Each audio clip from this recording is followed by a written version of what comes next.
Okay, today in the shop, we got our Ridetech Strongarm suspension system for the rear of Levita, and we're going to do a fit up, so it's kind of like Christmas.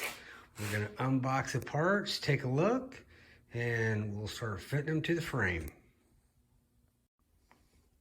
Okay, so here are the major components in the box. I unpacked a little bit, took some of the dunnage out, got the box of hardware out, but these are the major components. So we got new Strongarm trailing arms, got a new cross member. So we'll get the instructions out and start fitting it to the frame.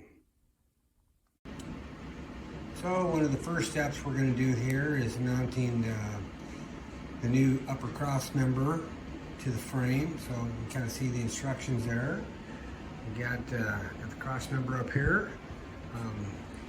These actually mount on the sombrero hats that are right here. But in taking a look at this, pull the bolt out. You can see it's all clogged up with gunk. You take a look at the other side. You see it's nice and goes all the way through. So first step is you have to clean all that gunk out of there, and I think I'm going to run a tap down through there just to kind of clean up the threads, bust some of the rust off of there, make it so it's new hardware screws in there correctly. So we shot it up a little bit with some good old WD-40. Get ready to get our tap going in here.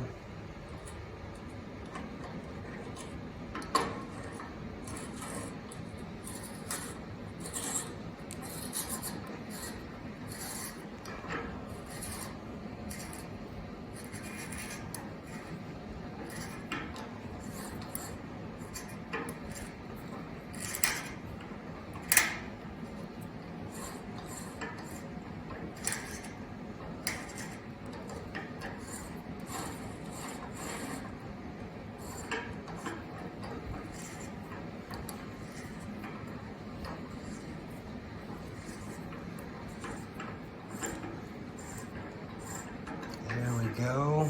That's what we want. Got all the way through. Spinning nice and easy now. All right, that's what we want to see. There you can see now, no more gunk in the bottom of the hole.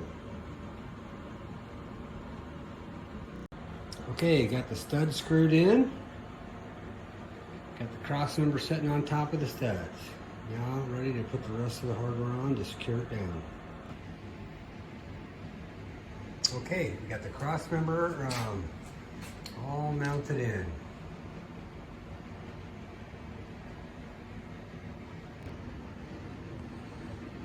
Okay, today we're continuing to test fit up the rear suspension. So this is the old trailing arm. At this point, I've removed the axle housing and axle from the trailing arm. So if you can see these 4 bolt holes here, one on the other side there, they all mount on these bolts, and the axle essentially goes through this hole.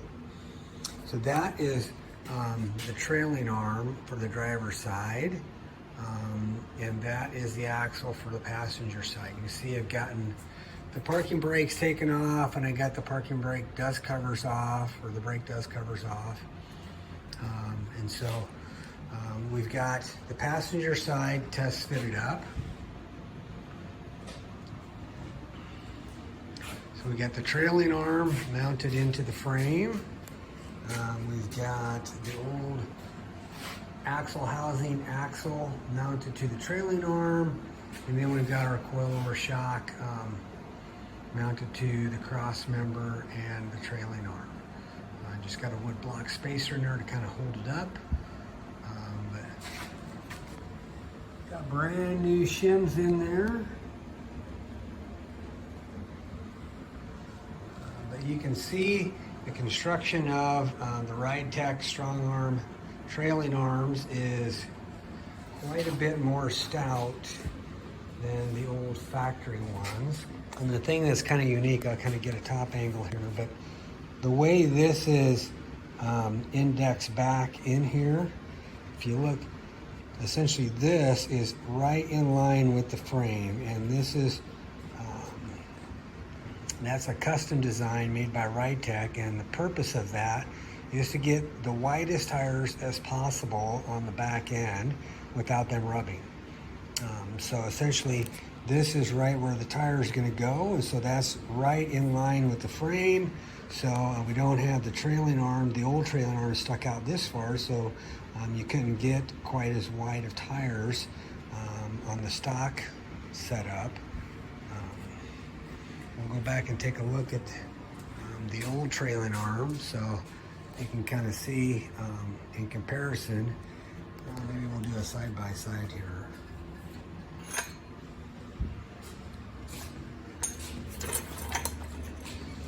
So essentially this is where the old trailing arm mounted in there, kind of like that.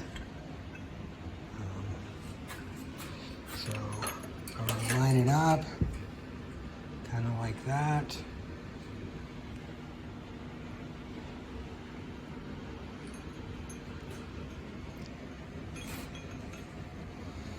So far, test fit's going pretty good.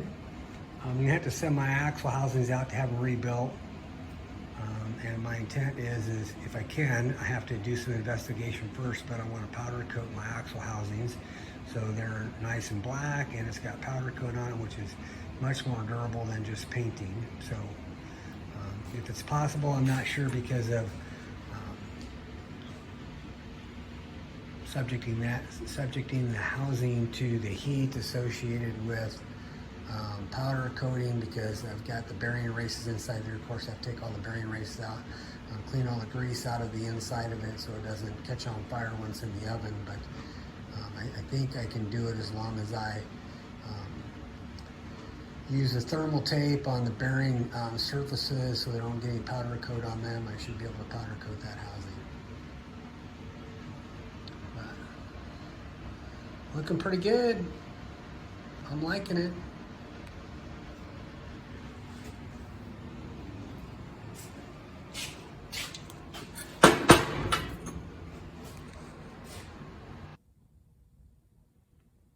Okay, here's a look after getting the passenger side installed as well. So, looking pretty cool. I kind of like it. Next step is throw the differential in there, put the half shafts on, and then get it all all over and in place. We'll see what it looks like.